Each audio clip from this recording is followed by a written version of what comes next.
November 10th, 1918. Tellincourt Airfield, France.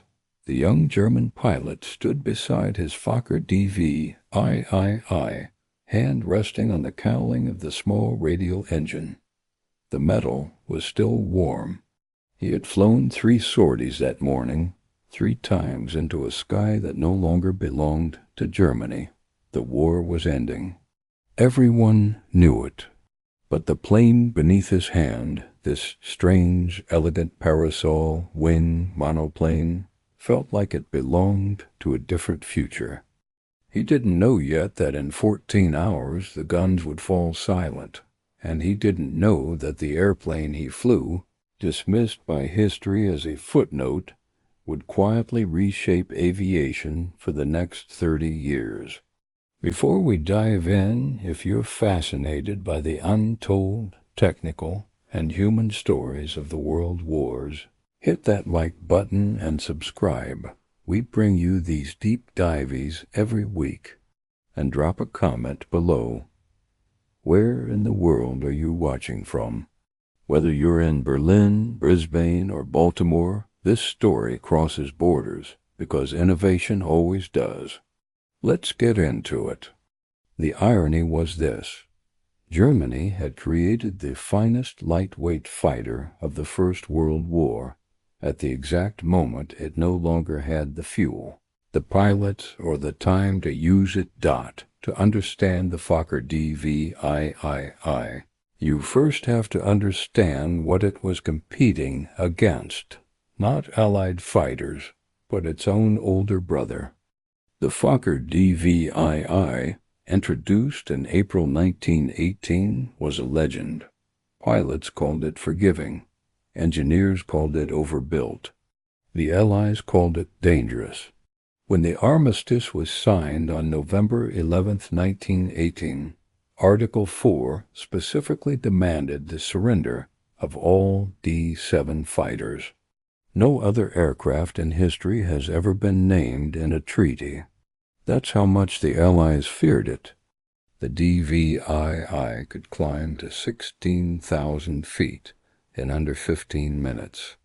It could hang on its propeller in a near stall and still fire accurately, equipped with the BMW IA engine, an overcompressed inline-6 producing 185 horsepower. It dominated the Western Front's high-altitude duels. American and French pilots learned to avoid it unless they had numerical superiority. But the D-7 had a problem. It was expensive. Each airframe required hundreds of man-hours. The BMW engine was a masterpiece of German engineering and a nightmare of German logistics. Every D.VIII with that engine meant fewer resources for tanks, for trucks, for the crumbling infrastructure of a blockaded empire. Anthony Fokker knew this. And in the spring of 1918, while the D-7 was winning dogfights, Fokker was already sketching something else. He wanted a fighter that performed like the D.VIII, but could be built in half the time, with half the materials, by half the workforce. He wanted a plane a piano factory could assemble.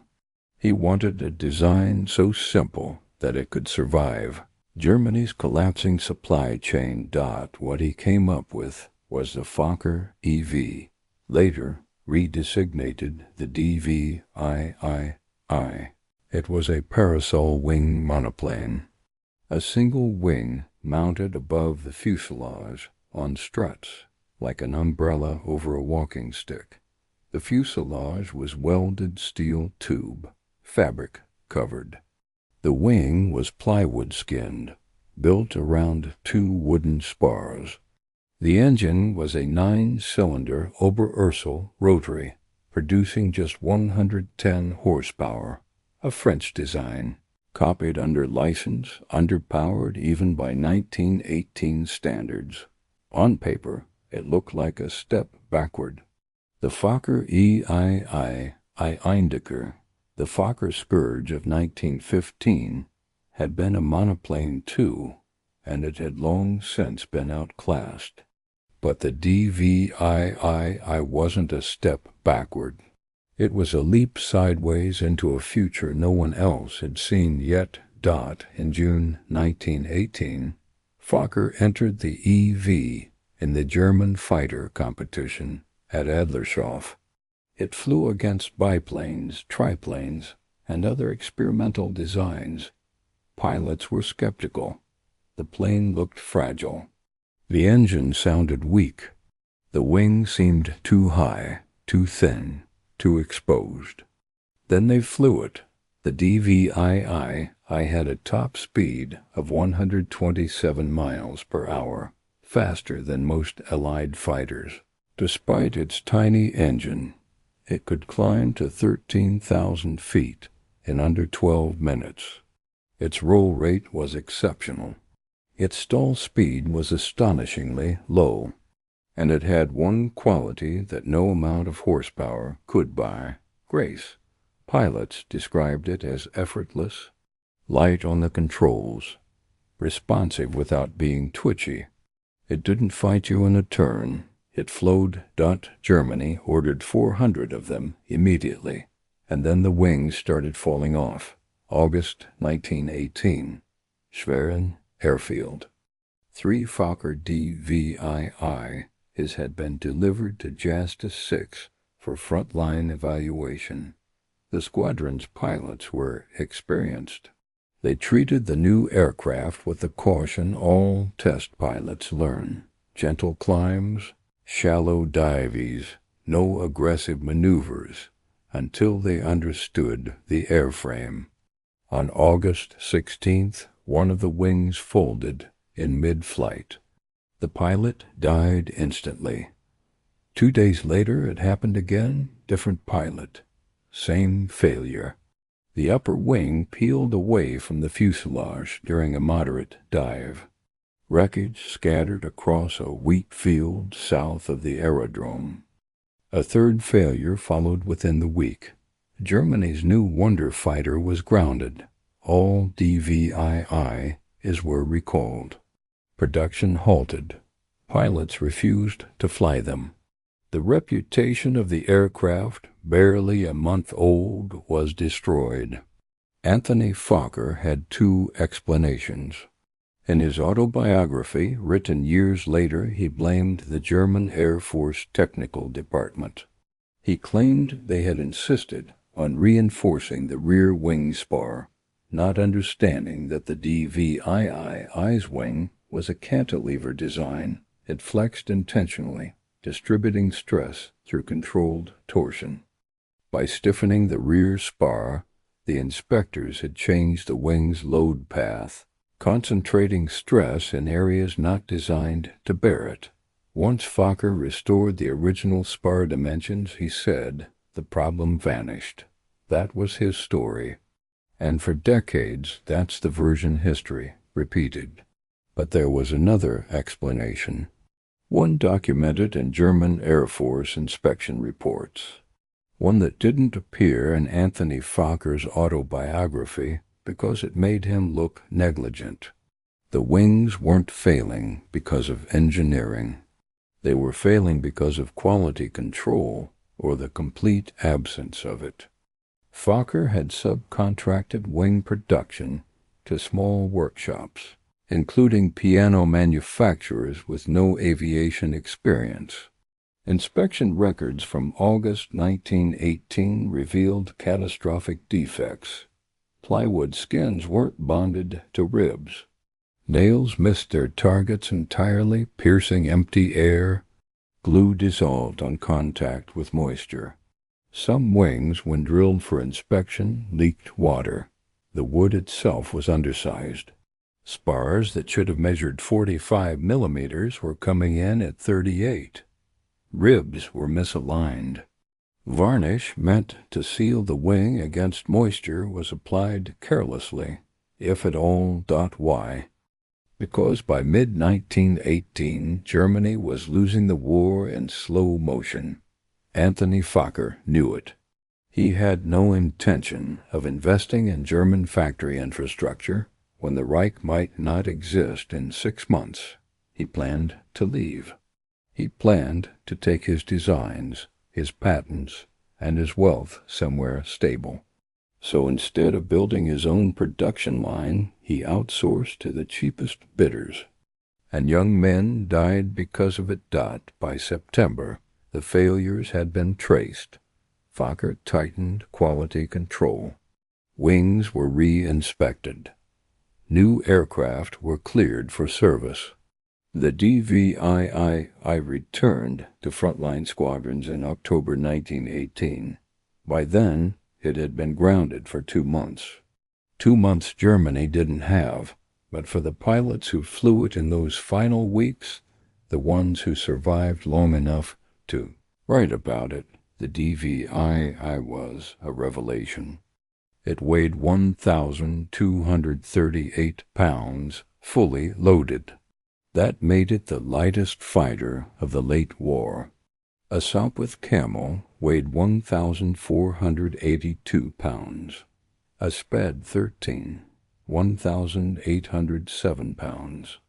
A Fokker D.VIII with the BMW engine, 2,112 pounds. The D.VII's power-to-weight ratio was exceptional despite its weak engine. It wasn't the fastest plane in the sky.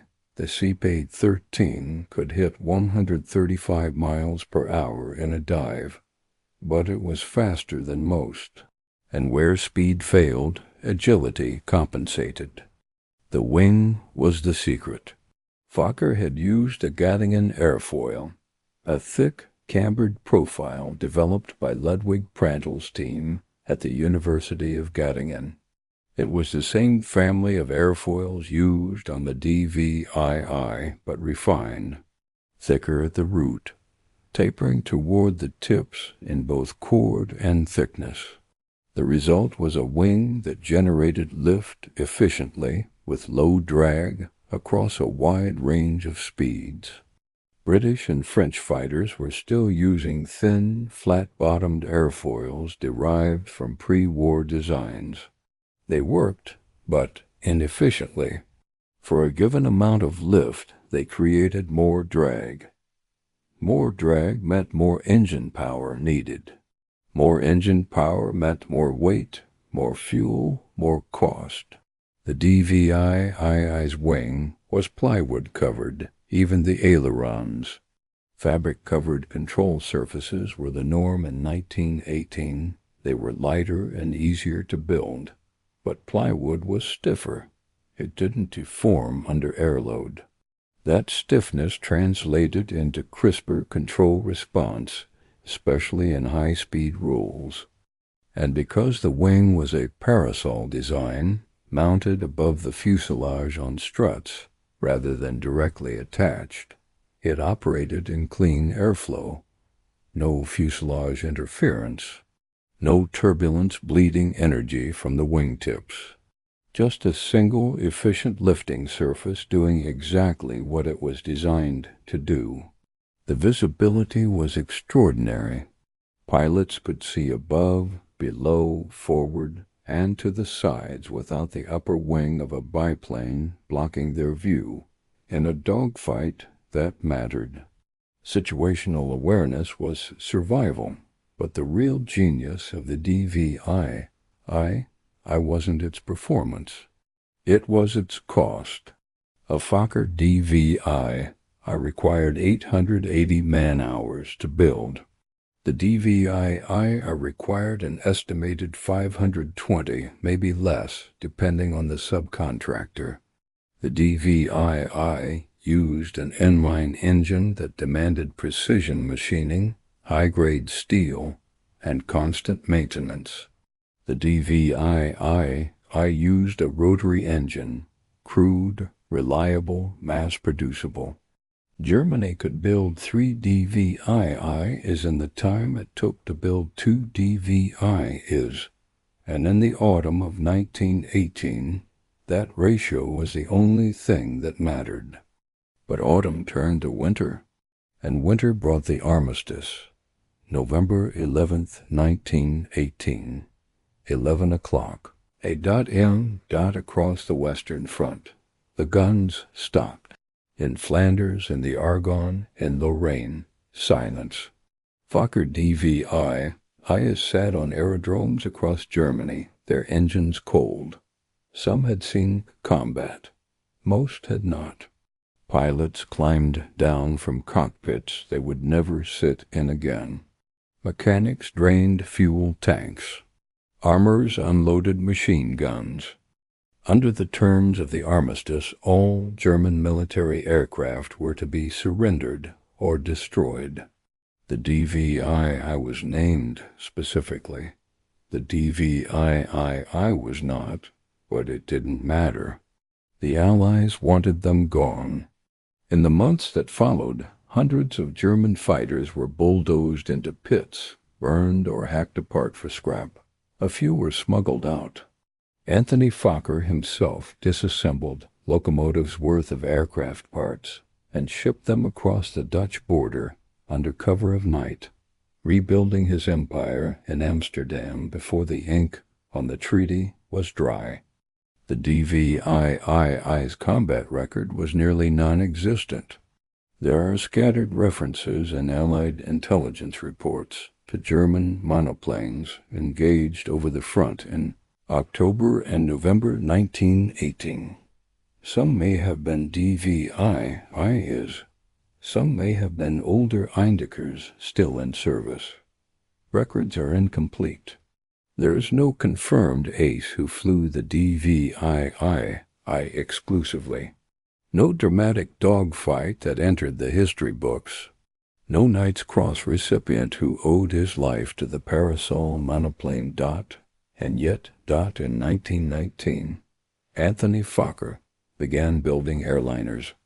He took the D.VII's wing, scaled it up, and mounted it on a 4-passenger civilian fuselage.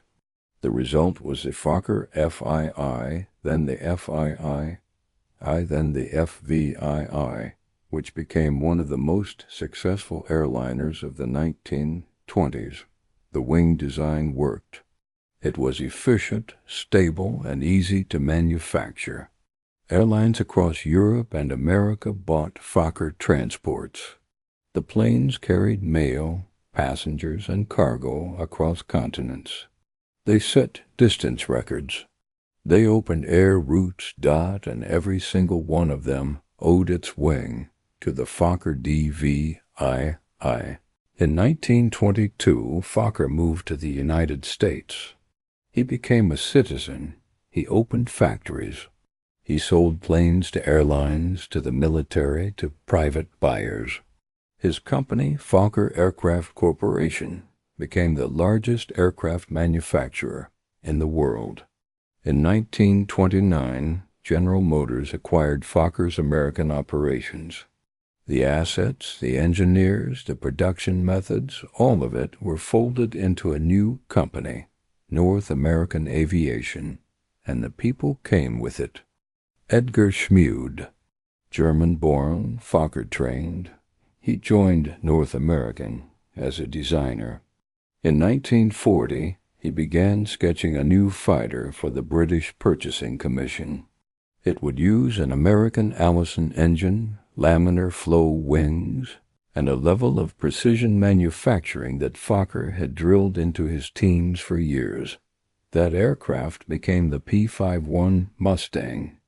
Richard Theiss, Fokker's foreman of sheet metal and sub-assembly, brought with him an obsession with tight tolerances and clean riveting. The P-51's flush-riveted fuselage, key to its low drag and high speed, was built using techniques Fokker had pioneered in the 1920s. Even the P-51's first test pilot, Vance Breeze, had worked for Anthony Fokker. The Mustang became the most important Allied fighter of World War II. It escorted bombers to Berlin and back. It broke the Luftwaffe. It changed the course of the air war, and its bloodline traced directly back to a small German monoplane that had flown for 6 weeks in 1918. The philosophy mattered too. The Fokker D.VIII I'd proven something radical, that a lightweight, economical fighter could match or exceed the performance of larger, heavier, more expensive designs. It wasn't about brute force. It was about efficiency, about doing more with less. That idea didn't die in 1918. It resurfaced in 1935, when Willy Messerschmitt designed the Bf-109. The 109 was small, light, simple to build, and cheap to produce. It was designed to be manufactured by semi-skilled labor in dispersed factories. It was designed to win through numbers as much as through performance. It became the most produced fighter in history. Over 34,000 were built. The same philosophy appeared again in the 1970s, when the U.S. Air Force realized it couldn't afford to equip every squadron with F-15 Eagles. The F-15 was phenomenal and phenomenally expensive, so the Air Force commissioned a lightweight, single-engine alternative, something affordable, something you could build in quantity. That aircraft became the F-16 Fighting Falcon. In 1980s dollars, an F-16 cost half as much as an F-15, by some estimates a quarter. It became the most successful Western fighter of the Cold War. Over 4,600 were built. And the design philosophy, the idea that sometimes the best weapon is the one you can afford to build in numbers, came from a parasol wing monoplane that had flown in the final weeks of World War I. There are 3 airworthy Fokker D.VIII, as in the world, today. All are reproductions, built by a small team in Germany called Fokker D.VIII Project. They used original blueprints, original materials, original methods. They flew the planes. They tested them. They proved that everything the 1918 pilots had said was true. The D.VIII was light, it was nimble, it was honest, and it was a glimpse of a future that never got the chance to happen. History remembers the Fokker D.VIII because it won fights. History remembers the Sopwith Camel because it killed Manfred von Richthofen. History remembers the Spade-13 because Eddie Rickenbacker flew one. But history forgets that the best ideas don't always win on the battlefield. Sometimes they win in factories, in boardrooms, in design offices 20 years later. The Fokker D.VIII didn't save Germany. It arrived too late for that. But it saved something else. It saved the idea that a fighter didn't have to be big to be great. That elegance could be a weapon. That sometimes the strongest thing you can build is the lightest.